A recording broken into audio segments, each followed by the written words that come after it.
Hello दोस्तों, नमस्कार। मैं अर्पित कुमार स्वागत करता हूं आप सभी का आपके अपने इस YouTube चैनल पर। ध्यान रहे, मध्य प्रदेश पुलिस प्रशासन से संबंधित जितने भी महत्वपूर्ण प्रश्न होंगे इसमें कवर कर दिए जाएंगे। इसके अलावा कोई भी वीडियो देखने की आपको ज़रूरत नहीं पड़ेगी, यह मेरी गारंटी है। आइए देखते हैं प्रश्न किस तरह से हैं। पहला प्रश्न है, मध्य प्रदेश पुलिस की स्थापना कब हुई थी? मध्य प्रदेश का गठन 1 नवंबर सन 1956 में हुआ था। इसी दिन से राज्य में पुलिस व्यवस्था को संगठित रूप दिया गया था, अर्थात 1 नवंबर सन 1956 से ही मध्य प्रदेश पुलिस की स्थापना की गई थी। Option number B right answer हो जाएगा। मध्य प्रदेश पुलिस का मुख्यालय कहाँ स्थित है? मध्य प्रदेश में जो पुलिस व्यवस्था है उसका मुख्यालय कहाँ स्थित है? ऑप्शन आपके सामने है, ग्वालियर, भोपाल, इंदौर या जबलपुर। तो मध्य प्रदेश की राजधानी भोपाल में है। मध्य प्रदेश की राजधानी भोपाल में ही इसके पुलिस मुख्यालय की स्थापना भी की गई है, अर्थात मध्य प्रदेश पुलिस के हेडक्वार्टर कहाँ स्थित है? भोपाल में स्थित है। यहाँ से संपूर्ण राज्य की पुलिस व्यवस्था का संचालन किया जाता है। इस प्रश्न का सही उत्तर भी ऑप्शन नंबर बी हो जाएगा दोस्तों। चलिए अगला प्रश्न है, मध्य प्रदेश के पुलिस महानिर्देशक डीजीपी कौन होते हैं? मध्य प्रदेश पुलिस महानिदेशक कौन होते हैं? ऑप्शन आपके सामने है, राज्यपाल के द्वारा इनकी नियुक्ति की जाती है, मुख्यमंत्री के द्वारा नियुक्त किए जाते हैं, केंद्रीय गृह मंत्री के द्वारा नियुक्त किए जाते हैं या राज्य सरकार के द्वारा इनकी नियुक्ति की जाती है। डीजीपी की नियुक्ति किसके द्वारा की जाती है? इस प्रश्न का सही उत्तर आपको बताना है दोस्तों। डीजीपी की नियुक्ति कौन करता है? राज्य सरकार के द्वारा इसकी नियुक्ति की जाती है। इस प्रश्न का सही उत्तर ऑप्शन नंबर डी रहा है दोस्तों। मध्य प्रदेश पुलिस में वर्तमान में कुल कितने जोन हैं? मध्य प्रदेश पुलिस के जोन कितने हैं? इस प्रश्न का सही उत्तर ऑप्शन नंबर बी है, 10 जोन है। मध्य प्रदेश पुलिस को 10 जोन में विभाजित किया गया है ताकि बेहतर रूप से प्रशासनिक संरचना या फिर नियंत्रण किया जा सके। प्रशासनिक नियंत्रण के लिए मध्य प्रदेश पुलिस को 10 जोन में बांटा गया। ऑप्शन नंबर बी इस प्रश्न का राइट आंसर हो जाएगा। पुलिस महानिरीक्षक आईजी किस स्तर पर कार्य करते हैं? आईजी किस स्तर पर कार्य करते हैं? जोन स्तर, रेंज स्तर, जिला स्तर या थाना स्तर? आईजी किस रैंक का आदमी होता है? इस प्रश्न का सही उत्तर ऑप्शन नंबर ए होगा, जोन स्तर।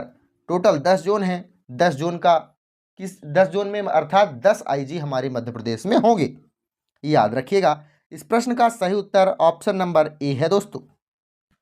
मध्य प्रदेश पुलिस में सब इंस्पेक्टर किस अधिकारी के अधीन कार्य करते हैं? एसआई किस अधिकारी के अधीन कार्य करता है? इस प्रश्न का सही उत्तर बताना है आपको। ऑप्शन ए है आपके सामने, एसएचओ के अधीन या फिर डीएसपी के अधीन या एसपी के अधीन या आईजी के अधीन। तो जो एसआई होगा दोस्तों वह डीएसपी या एएसपी के अधीन में कार्य करेगा। एएसपी या DSP, option number B right answer हो जाएगा। ऑप्शन नंबर बी इस प्रश्न का राइट आंसर हो जाएगा। डीएसपी के अधीन कार्य करेगा एसआई। मध्य प्रदेश पुलिस में सर्वनिम्न रैंक कौन सी होती है? सबसे निम्नतम रैंक कौन सी होती है? इस प्रश्न का सही उत्तर होगा option number A, constable.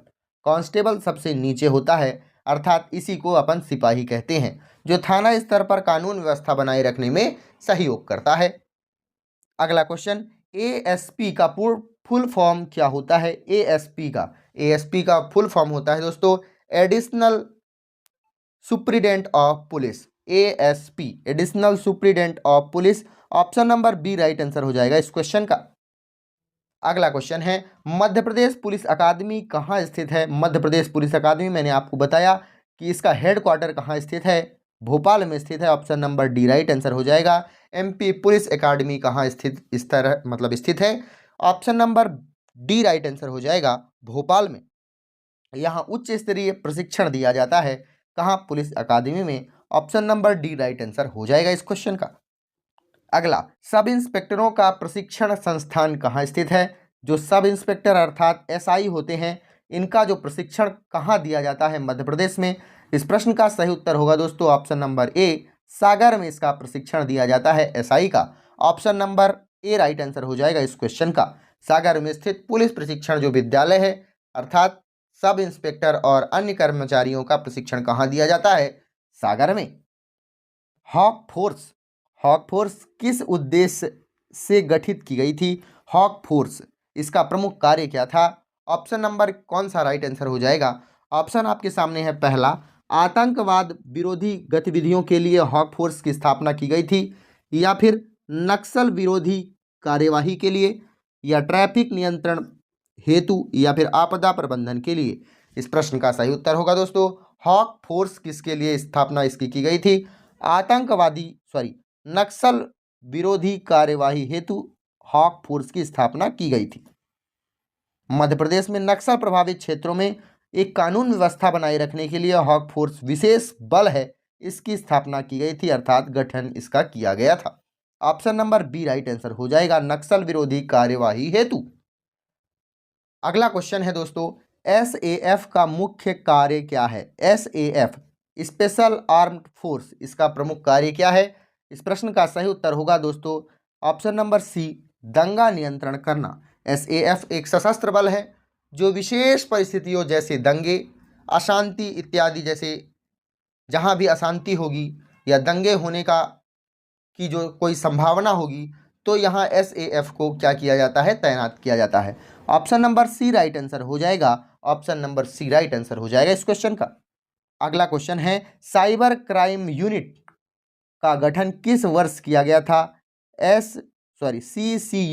CCU की स्थापना कब हुई थी? इस प्रश्न का सही उत्तर होगा ऑप्शन नंबर सी, 2015 में। साइबर अपराधों की बढ़ती जो घटना है उनको रोकने के लिए, किसके लिए? साइबर अपराधों की घटना को रोकने के लिए 2015 में साइबर क्राइम यूनिट की स्थापना की गई। ऑप्शन नंबर सी इस क्वेश्चन का राइट आंसर रहा है दोस्तों इस वीडियो के बाद पुलिस से संबंधित कोई भी प्रश्न आपके ना दिमाग में रह जाएगा, ना कोई पेपर में आ सकता है। ये जो 60 प्रश्न हैं, इनके बाद कोई भी प्रश्न आपके प्रतियोगी परीक्षा में बाहर से नहीं आ सकता। हाँ, ये बात अलग है कि आप जिस क्षेत्र में हैं वहाँ का डीआईजी, आईजी, इस तरह के कुछ जो प्रेजेंट में होंगे उन्हें आप याद करके जरूर रखिएगा। आइए देखते हैं अगला प्रश्न क्या कहता है। पुलिस का प्रमुख कार्य क्या है? ऑप्शन आपके सामने है, अपराध करना, अपराध रोकना, राजनीति में भाग लेना, या कर संग्रह करना। राजनीति में क्यों लेगा भाई भाग पुलिस? इस प्रश्न का सही उत्तर होगा ऑप्शन नंबर ए, क्या करना? अपराध बी, अपराध रोकना। पुलिस का प्राथमिक उद्देश्य होता है अपराध को रोकना, दूसरा उद्देश्य होता है कानूनी व्यवस्था को बनाए रखना। इसका प्रमुख दो कार्य होते हैं, अपराधों को रोकना और कानूनी व्यवस्था को बनाए रखना। भारतीय पुलिस का कार्य किस अधिनियम से संचालित होता है? भारतीय पुलिस का कार्य किस अधिनियम के द्वारा संचालित किया जाता है? पुलिस अधिनियम 1861। Option number B right answer हो जाएगा। पुलिस अधिनियम 1861 ब्रिटिश काल में ही लागू हुआ था और आज भी यह भारतीय पुलिस प्रणाली का आधार बना हुआ है। याद रखिएगा, इस प्रश्न का सही उत्तर ऑप्शन नंबर बी है। पुलिस अधिनियम 1861 के द्वारा इसे संचालित किया जाता है। मध्य प्रदेश में कानूनी व्यवस्था के जिम्मेदार कौन होते हैं? अर्थात मध्य प्रदेश में कानून व्यवस्था की जिम्मेदारी किसकी होती है? मध्य प्रदेश में कानूनी व्यवस्था की जिम्मेदारी होती है दोस्तों जिला मजिस्ट्रेट एवं पुलिस अधीक्षक। इस प्रश्न का सही उत्तर ऑप्शन नंबर सी होगा। डीएम इसका प्रमुख कार्य करता है, जिला मजिस्ट्रेट जिसे अपन डीएम के नाम से जानते हैं। और पुलिस अधीक्षक कौन होता है? अर्थात एसपी। डीएम और एसपी इसके प्रमुख कार्य करते हैं। मध्य प्रदेश में कानून व्यवस्था की जिम्मेदारी किसके ऊपर होती है? डीएम और एसपी के पास। अगला क्वेश्चन है दोस्तों, एफआईआर का पूर्ण रूप क्या है? एफआईआर का पूर्ण रूप क्या है, अर्थात इसका फुल फॉर्म क्या है? फर्स्ट इंफॉर्मेशन रिपोर्ट, अर्थात पहली सूचना जो दी जाती है उसे एफआईआर ही कहा जाता है, जिसे थाना प्रभारी के द्वारा दर्ज किया जाता है। इस प्रश्न का सही उत्तर ऑप्शन नंबर बी होगा।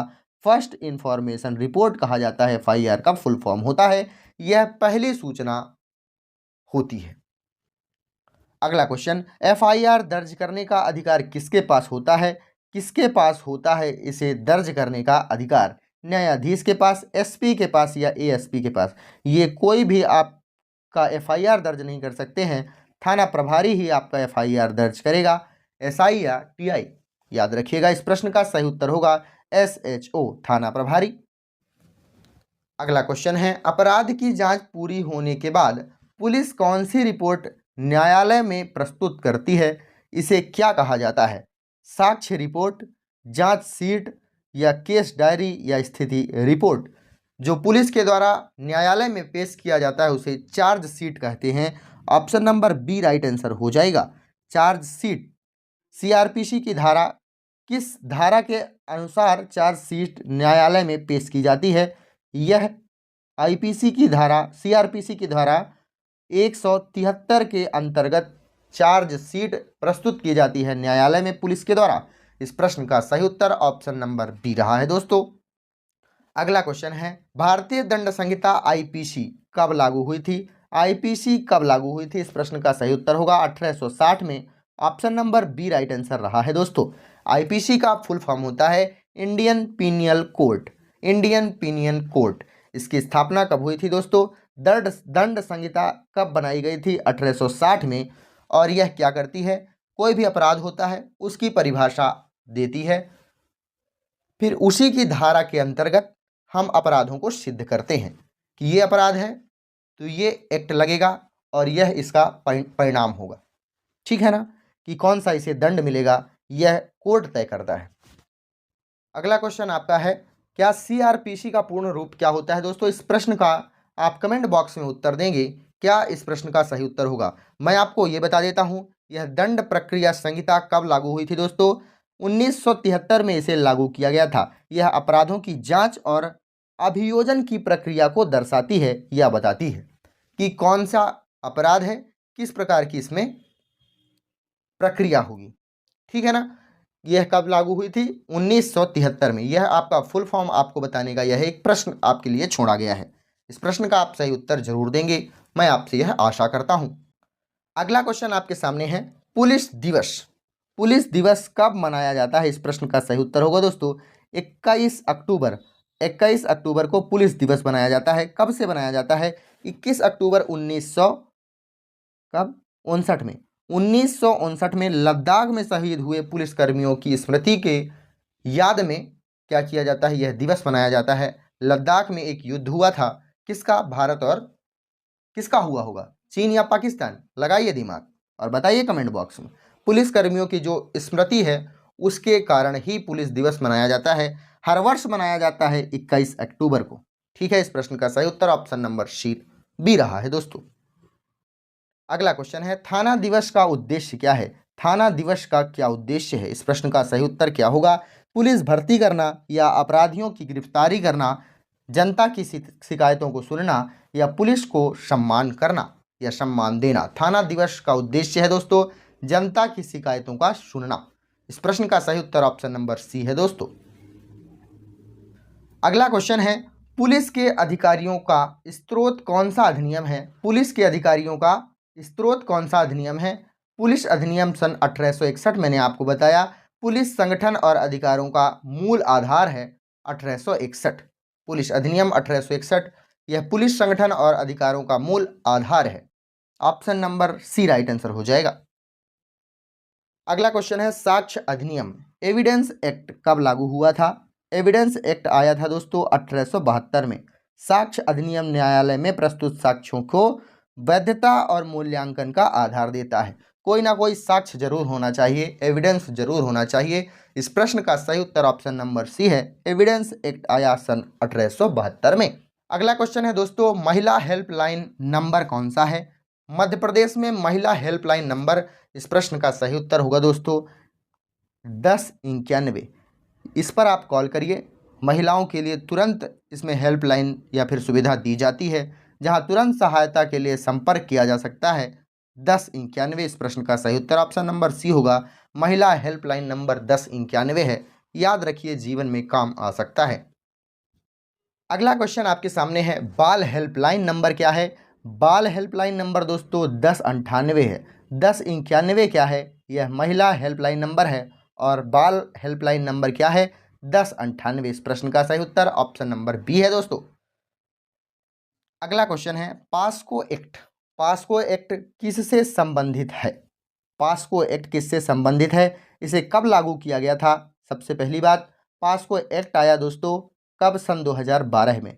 इसे कब लागू किया गया था? सन 2012 में। यह किससे संबंधित है? बाल श्रम से, बाल यौन शोषण से या घरेलू हिंसा से या भ्रष्टाचार से? इस प्रश्न का सही उत्तर होगा बाल यौन शोषण से संबंधित है पास्को एक्ट। अगला क्वेश्चन है दोस्तों, वन स्टॉप सेंटर योजना का प्रमुख उद्देश्य क्या है? इस योजना का प्रमुख उद्देश्य है महिला हिंसा पीड़ितों की सहायता करना। यह केंद्र प्रायोजित एक प्रकार की योजना है। यह केंद्र हिंसा पीड़ित महिलाओं को आश्रय देना, परामर्श देना या फिर कानूनी सहायता देना। वन स्टॉप सेंटर से इस तरह की महिलाओं को सहायता दी जाती है जो हिंसा से पीड़ित होती हैं। बेटी बचाओ बेटी पढ़ाओ अभियान में पुलिस की क्या भूमिका है, बताना है इस प्रश्न को। इसकी क्या भूमिका है? ऑप्शन आपके सामने है। आर्थिक सहायता देना इसका प्रमुख कार्य है, या स्कूलों की निगरानी करना, या महिला अपराधों पर रोक लगाना, या शिक्षकों की भर्ती करना। शिक्षकों की भर्ती पुलिस के द्वारा किस तरह से की जा सकती है? आर्थिक सहायता पुलिस दे या ना दे उससे क्या मतलब है? स्कूलों की निगरानी हो सकता है, या फिर महिला अपराधों पर रोक लगाना। प्रमुख इसका काम होता है अपराधों पर रोक लगाना, पुलिस का प्रमुख कार्य होता है, और प्रशासनिक व्यवस्था को बनाए रखना। इस प्रश्न का सही उत्तर ऑप्शन नंबर सी होगा दोस्तों। पुलिस इस योजना के तहत महिला सुरक्षा पर जागरूकता और अपराध को नियंत्रण में सहयोग करती है।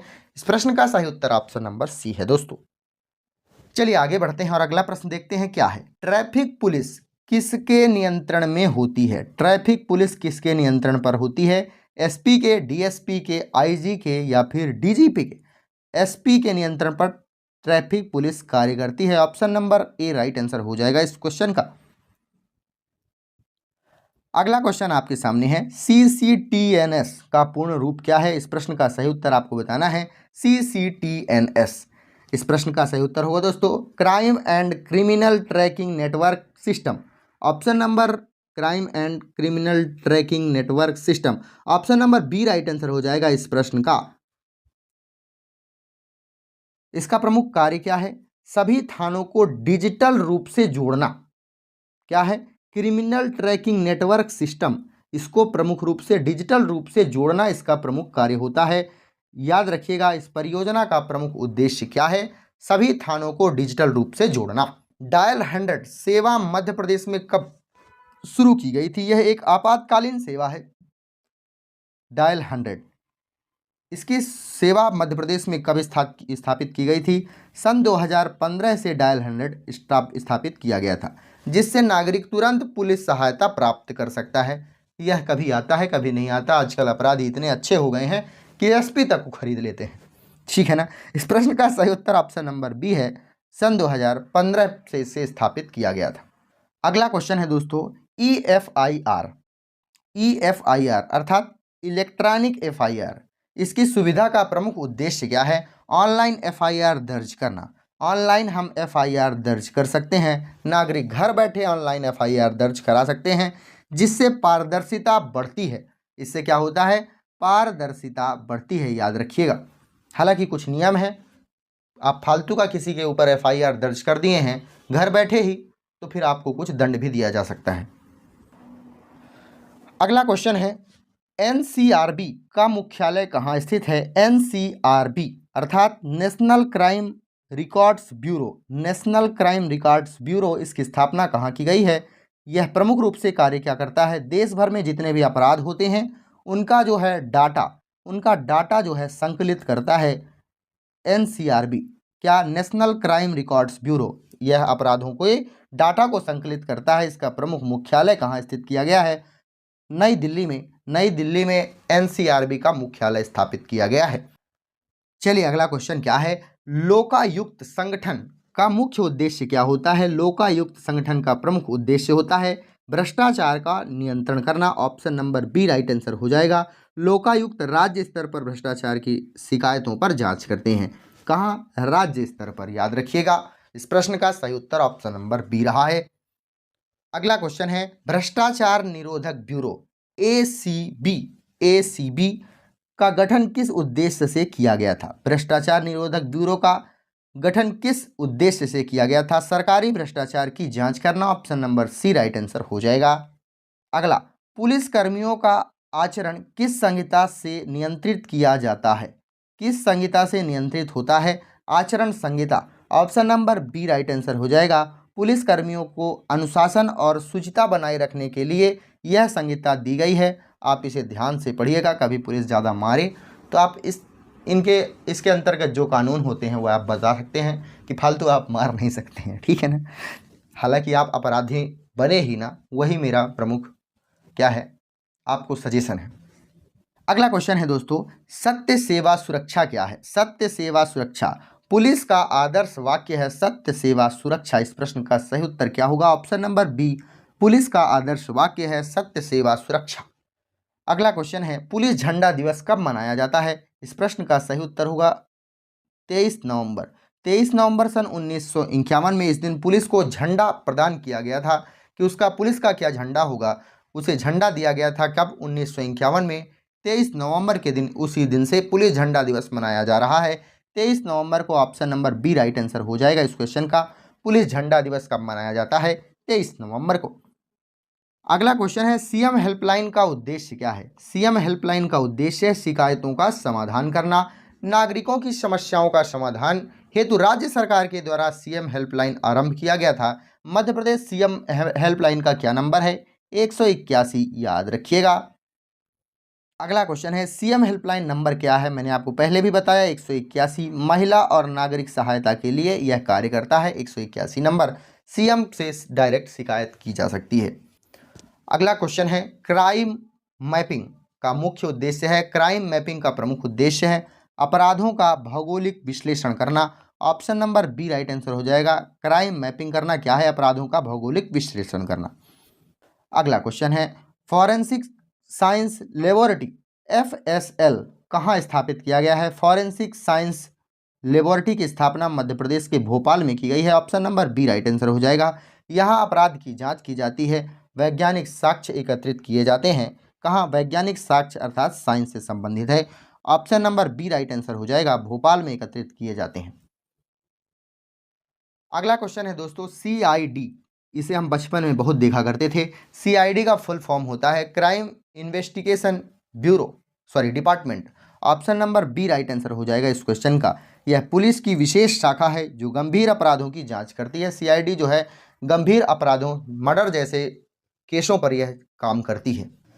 अगला क्वेश्चन आपके सामने है दोस्तों, साइबर सेल का मुख्य कार्य क्या होता है? साइबर सेल का प्रमुख कार्य होता है डिजिटल अपराधों की जांच करना। डिजिटल जो अपराध किए जाते हैं जैसे ऑनलाइन धोखाधड़ी, हैकिंग, इन मामलों की जांच करता है कौन? Cyber cell. इस प्रश्न का सही उत्तर ऑप्शन नंबर बी होगा।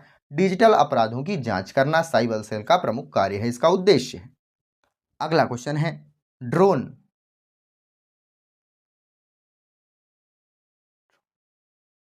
अगला क्वेश्चन है, ड्रोन सर्विलेंस का उपयोग पुलिस क्यों करती है? इसका उपयोग क्यों करती है? ड्रोन सर्विलेंस का उपयोग पुलिस क्यों करती है? अपराध नियंत्रण व निगरानी के लिए इसका उपयोग किया जाता है। ड्रोन सर्विलेंस का उपयोग option number B right answer हो जाएगा। भीड़ पर नियंत्रण करना, अपराधी ट्रैकिंग में ड्रोन तकनीकी का उपयोग किया जा सकता है। अगला क्वेश्चन, नक्सल मॉनिटरिंग सिस्टम, इसका उद्देश्य क्या है? इस प्रश्न का सही उत्तर क्या होगा? नक्सल मॉनिटरिंग सिस्टम, नक्सलवादी गतिविधियों की ट्रैकिंग करना। इस प्रश्न का सही उत्तर हो जाएगा। यह प्रणाली नक्सल क्षेत्रवादी क्षेत्रों पर सुरक्षा संचालन और ट्रैकिंग को अंजाम देती है। नक्सल मॉनिटरिंग सिस्टम, नक्सलवादी गतिविधियों की ट्रैकिंग करना। इस प्रश्न का सही उत्तर ऑप्शन नंबर बी है। अगला क्वेश्चन है, ई बीट बुक क्या कार्य है? इसका क्या कार्य है? ई बीट बुक का ऑनलाइन गश्त रिपोर्ट प्रणाली प्रस्तुत करती है कौन? ई बीट बुक। अगला क्वेश्चन प्रश्न नंबर 50 क्या कहता है? इंटीग्रेटेड कमांड सेंटर कहाँ स्थापित किया गया है? Integrated command centre Madhya Pradesh का कहाँ स्थापित किया गया है? इस प्रश्न का सही उत्तर ऑप्शन नंबर बी होगा। इंटीग्रेटेड कमांड सेंटर यह होता है, यह केंद्र विभिन्न आपात सेवाओं के लिए इसे स्थापित किया जाता है। पुलिस, फायर, एम्बुलेंस का जो समन्वय किया जाता है वो यहीं होता है, इंटीग्रेटेड कमांड सेंटर। यहाँ से कमांड किया जा सकता है कि कौन कहाँ क्या कार्य करेगा। इस प्रश्न का सही उत्तर ऑप्शन नंबर बी है दोस्तों। अगला क्वेश्चन है दोस्तों, मध्य प्रदेश पुलिस का आदर्श वाक्य किस भाषा में लिखा गया है? मैंने अभी आपको पहले भी बताया कि क्या है इसका आदर्श वाक्य। इस प्रश्न का पहले आप उत्तर बताइए कि मध्य प्रदेश पुलिस का आदर्श वाक्य किस भाषा में लिखा गया है? अंग्रेजी में, संस्कृत में, हिंदी में या उर्दू में? इस प्रश्न का सही उत्तर होगा दोस्तों ऑप्शन नंबर बी, संस्कृत में लिखा गया है। क्या लिखा गया है? सत्य सेवा सुरक्षा। सत्य सेवा सुरक्षा यह मध्य प्रदेश पुलिस का आदर्श वाक्य है। अगला क्वेश्चन है, मध्य प्रदेश पुलिस भर्ती परीक्षा कौन सा बोर्ड नियोजित करता है? मध्य प्रदेश पुलिस परीक्षा बोर्ड। अगला क्वेश्चन है, मध्य प्रदेश भर्ती परीक्षा बोर्ड कौन नियोजित करता है? कौन सा बोर्ड नियोजित करता है मध्य प्रदेश की पुलिस भर्ती का? इस प्रश्न का सही उत्तर होगा मध्य प्रदेश व्यावसायिक परीक्षा मंडल, अर्थात MPPEB। MPPEB option number B right answer हो जाएगा। राज्य की सभी पुलिस भर्तियों का नियंत्रण कौन करता है? पुलिस भर्तियों को नियोजित या आयोजित कौन करता है? MPPEB option number B right answer हो जाएगा। मध्य प्रदेश व्यावसायिक परीक्षा मंडल MPPEB option number B right answer है दोस्तों इस प्रश्न का। अगला है दोस्तों, DSP पद की नियुक्ति किस से होती है? मध्य प्रदेश सेवा परीक्षा, राज्य सेवा परीक्षा। इस प्रश्न का सही उत्तर होगा MPPSC। MPPSC क्लियर करने के बाद DSP पद की नियुक्ति हो जाती है। Option number A right answer हो जाएगा इस प्रश्न का। DSP का चयन किया जा सकता है मध्य प्रदेश MPPSC को निकलने के बाद। IPS अधिकारी किसके अधीन होते हैं? IPS अधिकारी जो होते हैं वह किसके अंडर कार्य करते हैं? राज्य सरकार, केंद्र सरकार, गृह मंत्रालय या राज्यपाल, किसके अंडर में कार्य करते हैं? IPS गृह मंत्रालय अर्थात भारत सरकार के अंदर में कार्य करते हैं। IPS अधिकारी होगा तो वह राज्य के अधीन कार्य नहीं करेगा। कोई भी IPS अधिकारी वह केंद्र के अधीन कार्य करेगा अर्थात गृह मंत्रालय के अधीन वह कार्य करता है। भारत सरकार के अंडर में वह कार्य करता है। IPS अधिकारी जो होता है जिसका नियंत्रण केंद्र सरकार करती है। चलिए अगला क्वेश्चन है दोस्तों, पुलिस रिफॉर्म कमीशन इसकी स्थापना कब हुई थी? इस प्रश्न का सही उत्तर होगा ऑप्शन नंबर ए 1779 में। इसकी स्थापना क्यों की गई थी? पुलिस सुधार की सिफारिशों के लिए इसकी स्थापना किसके द्वारा की गई थी? राष्ट्रीय पुलिस आयोग के द्वारा इसकी स्थापना की गई थी, पुलिस रिफॉर्म कमीशन की स्थापना। ठीक है दोस्तों। अगला क्वेश्चन है दोस्तों, प्रखर समाधान पोर्टल का उपयोग किस लिए होता है? इस प्रश्न का सही उत्तर होगा अपराध शिकायत समाधान के लिए। यह पोर्टल नागरिकों की शिकायतों को त्वरित निवारण के लिए इस पोर्टल को बनाया गया है। प्रखर समाधान पोर्टल, यदि आपकी शिकायत पूरी हो गई है या फिर इसका समाधान हो गया है तो उस पोर्टल पर लोड हो जाएगा कि हाँ समाधान कर दिया गया है। Option number B right answer हो जाएगा इस क्वेश्चन का। अगला क्वेश्चन है MP पुलिस सिटीजन पोर्टल। अच्छा बताइए इसका क्या उद्देश्य होता है? MP पुलिस सिटीजन पोर्टल, इसका प्रमुख क्या होगा, क्या इसका उद्देश्य होगा? इस पोर्टल पर FIR स्थिति सत्यापन आदि सेवाओं का ऑनलाइन मिलती है, अर्थात FIR का जो होगा, जो FIR आप किए होंगे वह ऑनलाइन आपको मिल जाएगा। MP पुलिस सिटीजन पोर्टल पर जो भी आप FIR किए हैं उसका नंबर यदि आपके पास हो तो FIR आपको मिल जाएगा, सत्यापन इसका हो जाएगा, ऑनलाइन यहाँ पर मिल जाएगा आपको। इस प्रश्न का सही उत्तर ऑप्शन नंबर बी होगा, नागरिकों को ऑनलाइन सेवाएं देना इसका प्रमुख उद्देश्य होता है दोस्तों। चलिए अगला और अंतिम प्रश्न देखते हैं क्या है। पुलिस बल का मूल उद्देश्य क्या होता है? पुलिस बल का मूल उद्देश्य मैंने आपको बताया, जनता की सुरक्षा और कानूनी व्यवस्था को बनाए रखना। Option number C right answer हो जाएगा। पुलिस का परम उद्देश्य होता है जनता की सुरक्षा करना, देश में या उस जगह पर शांति बनाए रखना और न्याय व्यवस्था को बनाए रखना। इसका तीनों उद्देश्य होता है। क्या क्या? सुरक्षा बनाए रखना, शांति बनाए रखना और न्यायालय या फिर न्याय व्यवस्था को सुचारू रूप से चलाना इसका प्रमुख उद्देश्य होता है। दोस्तों यदि आपको वीडियो अच्छी लगी हो तो वीडियो को लाइक करिए, कमेंट करिए और यह वीडियो दूसरों तक पहुंचे इसलिए आप इसको शेयर भी करिएगा। धन्यवाद। मिलते हैं किसी अन्य वीडियो में। अपना ख्याल रखिए, अपने से बड़ों का सम्मान कीजिएगा।